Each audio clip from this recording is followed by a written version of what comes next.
STA TV Media Syiar Islam. Assalamualaikum warahmatullahi wabarakatuh. Alhamdulillahi hamdan katsira tayyiban mubarakan fih kama yuhibbu rabbuna wa yarda. Asyhadu an la ilaha illallah wahdahu la syarika lah wa asyhadu anna Muhammadan abduhu wa rasuluh sallallahu alaihi wa ala alihi wa sahbihi wa sallam. Ayyuhal ikhwatal kiram rahimani wa rahimakumullah. Kita akan melanjutkan pembacaan kitab kita Sittah Mawadhi' minas Sirah, 6 tempat dalam sejarah hidup Rasulullah sallallahu alaihi wasallam.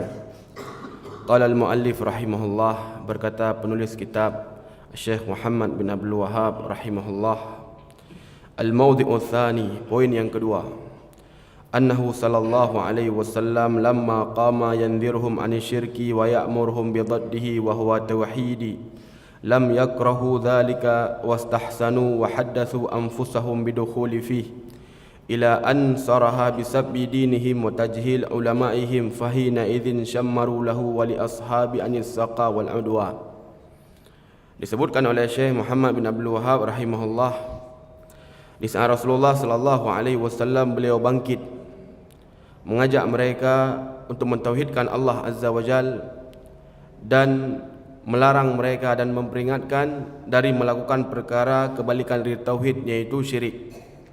Maka pada saat tersebut mereka tidak membencinya dan mereka menginginkan untuk masuk ke dalam apa yang disebutkan oleh Nabi sallallahu alaihi wasallam.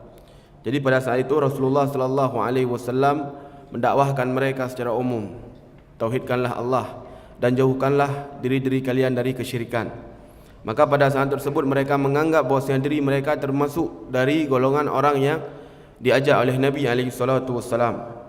Sampai Rasulullah sallallahu alaihi wasallam kemudian mentasrih, beliau merinci dengan mencela agama mereka, yaitu dan menjahilkan ulama-ulama mereka. Maka pada saat tersebut kaum musyrikin mereka pun menimpakan hal-hal yang jelek kepada Nabi alaihi salatu wasallam dan para sahabat. Dari poin ini Syekh rahimahullahu taala beliau ingin menjelaskan kepada kita bahwasanya tak kala Rasulullah sallallahu alaihi wasallam beliau mendakwahkan secara umum, secara global, mengajak mereka untuk mentauhidkan Allah, kemudian mengajak mereka untuk meninggalkan sembahan selain Allah Azza wa Jalla, mereka menganggap bahwasanya mereka termasuk dari golongan yang diajak oleh Nabi. Mereka berprasangka bahwasanya Nabi alaihi salatu wasallam bersama dengan mereka.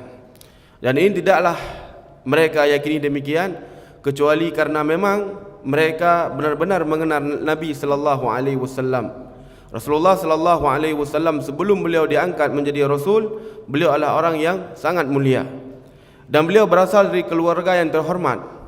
Yang disebutkan Nabi alaihi salatu wasallam di waktu mudanya beliau tidak menghabiskan waktu sebagaimana orang-orang musyrik yang lainnya. Mereka melakukan perkara-perkara yang dibenci oleh Allah Azza wa Jalla.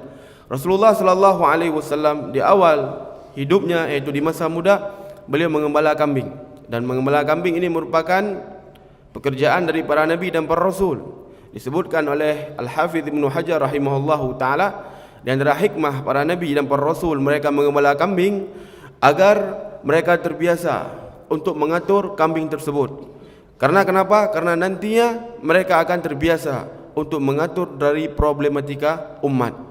Dan Rasulullah sallallahu alaihi wasallam sebelum beliau diangkat menjadi rasul, beliau adalah seorang yang taat dalam beribadah kepada Allah Subhanahu wa taala, dan beliau beribadah di atas agama Nabi Ibrahim alaihi salatu wassalam. Dan ini sebagaimana disebutkan oleh Aisyah radhiyallahu taala anha, disebutkan oleh beliau, wa kana Rasulullah sallallahu alaihi wasallam yakhlu fi gharil Ira, fi ghar al-Hira.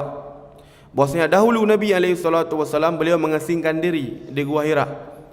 Wa yatahannus fiha, dan Nabi alaihi salatu wasallam tahannus padanya. Dan tahannus di sini disebutkan oleh para ulama ada dua makna. Yang pertama, Nabi alaihi salatu wasallam beribadah di atas agama Nabi Ibrahim alaihi salatu wasallam. Dan yang kedua, Nabi alaihi salatu wasallam menjauhkan diri beliau dari melakukan dosa-dosa. Sehingga para nabi dan para rasul mereka sebelum diangkat oleh Allah Azza wa Jal menjadi Rasul, mereka adalah orang yang terjaga dari dosa. Mereka tidak terjatuh dalam kekufuran, tidak terjatuh dalam kesyirikan, dan mereka adalah orang yang Allah Azza wa Jal jaga dari dosa-dosa besar. Tidak ada para nabi dan para rasul sebelum mereka diangkat melakukan dosa besar, judi, kemudian minum arak dan yang lainnya. Tidak ada. Allah Subhanahu wa taala menjaga mereka seluruhnya. Dan Nabi sallallahu alaihi wasallam sebagaimana telah kita ketahui bersama, beliau ini adalah seorang yang terpercaya. Dahulu kaum musyrikin bahkan melakopi Nabi alaihi salatu wasallam dengan Al-Amin, orang yang terpercaya. Sehingga tak kala Rasulullah sallallahu alaihi wasallam diberikan wahyu oleh Allah Azza wa Jalla, pada saat itu Nabi alaihi salatu wasallam memanggil orang-orang musyrik, kemudian bertanya, bagaimana pendapat kalian jika aku kabarkan bahwasanya ada satu pasukan yang ingin menyerang kalian, apakah kalian percaya? Maka kata mereka, orang-orang musyrik, percaya. Karena kenapa? Karena Nabi alaihi salatu wasallam beliau tidak pernah berdusta, beliau tidak pernah berbohong. Dan ini dikenal di saat beliau belum diangkat oleh Allah Azza wa Jalla menjadi Rasul. Sangat disebutkan dalam sebuah kisah bagaimana keyakinan kaum musyrikin bahwasanya Nabi alaihi salatu wasallam, bahwasanya beliau adalah seorang yang tidak pernah berbohong. Disebutkan bahwasanya tatkala Rasulullah sallallahu alaihi wasallam beliau berangkat berhijrah dari Mekah ke Madinah, pada saat itu kaum musyrikin mereka melakukan sayembara. Sayembara yang mereka lakukan, jika menemukan Muhammad hidup ataukah mati, akan diberikan 100 ekor unta. Maka pada saat itu kaum musyrikin mereka sangat bersemangat untuk mengejar Nabi alaihi salatu wasallam. 100 buah unta habis hadiah. Menyopeng itu mungkin sekitar per miliar.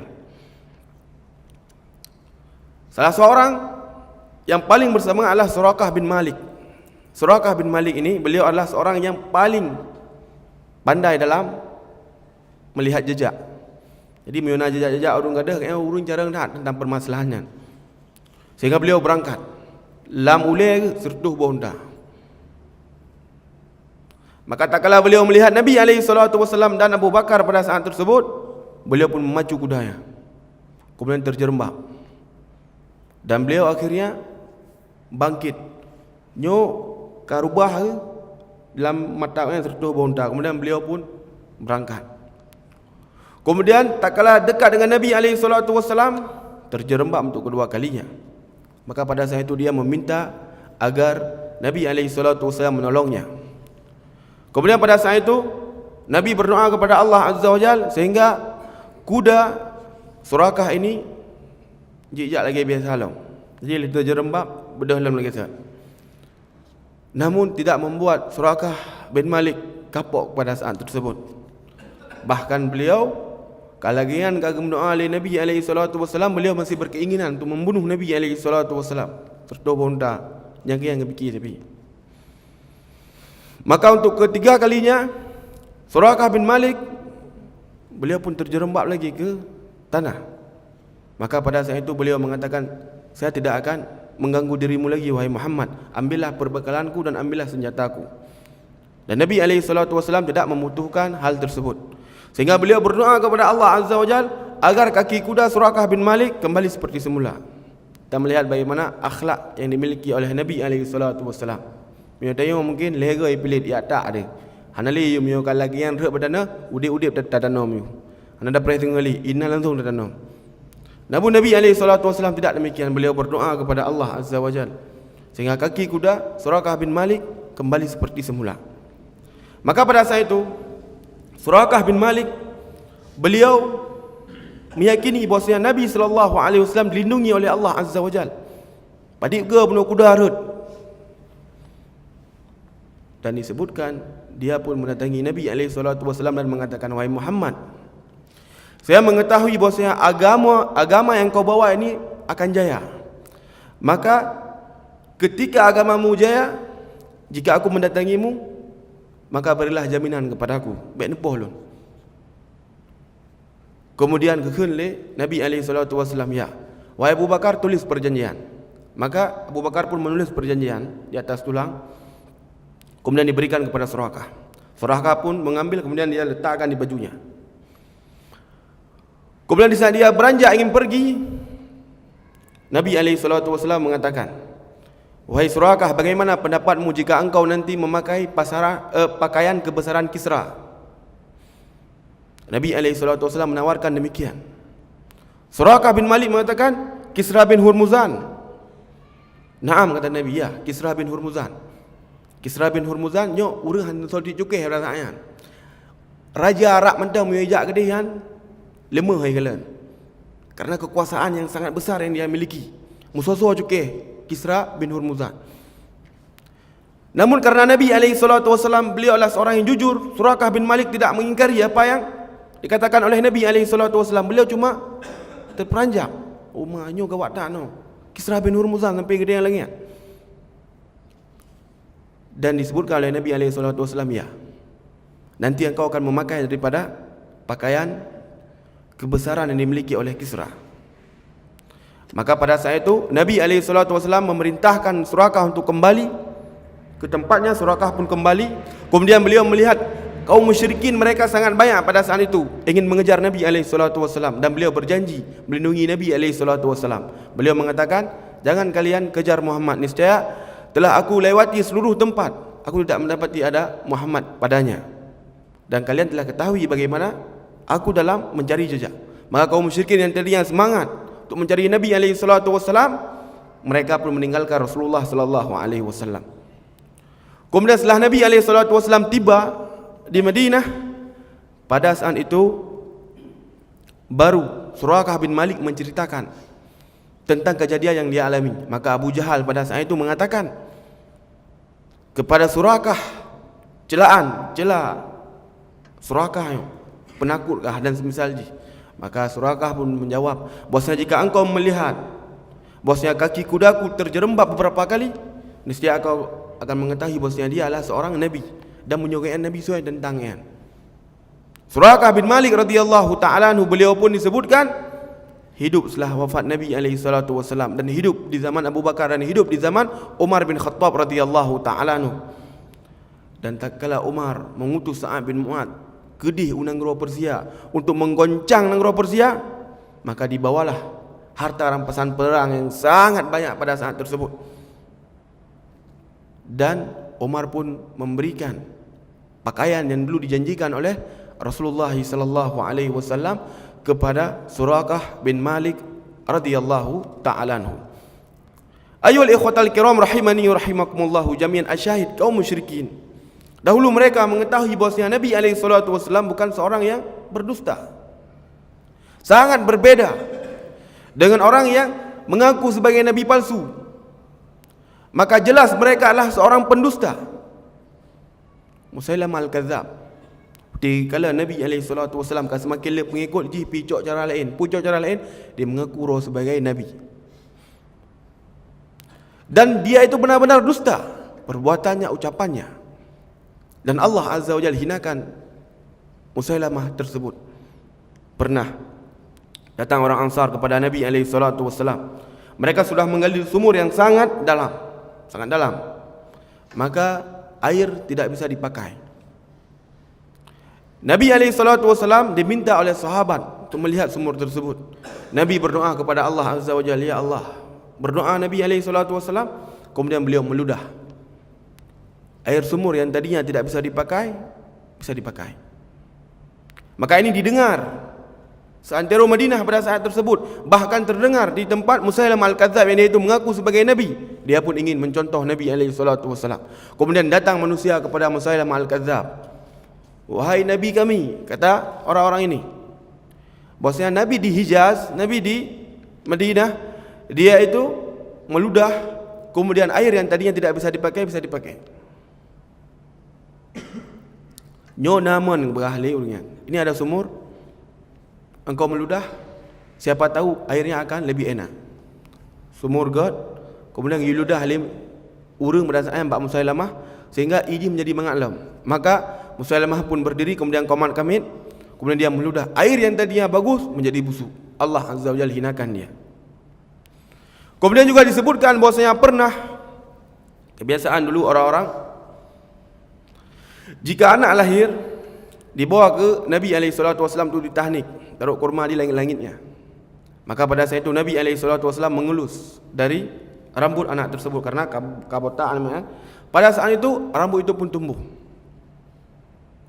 Maka orang-orang yang berkeyakinan Musailamah sebagai Nabi pun dimai namanya Abu Musailamah. Maka digusuk oleh Musailamah Al-Kadzab, hari dia mengalih namanya. Sehingga ilmu khatal kiram rahimani rahimakumullahu jami'an, Nabi SAW beliau adalah seorang yang sangat jujur. Sehingga kaum musyrikin, tak kala Nabi SAW mendakwahkan tauhid kepada mereka, di awalnya mereka menyangka bahwasanya Nabi SAW mengajak kepada apa yang kami lakukan.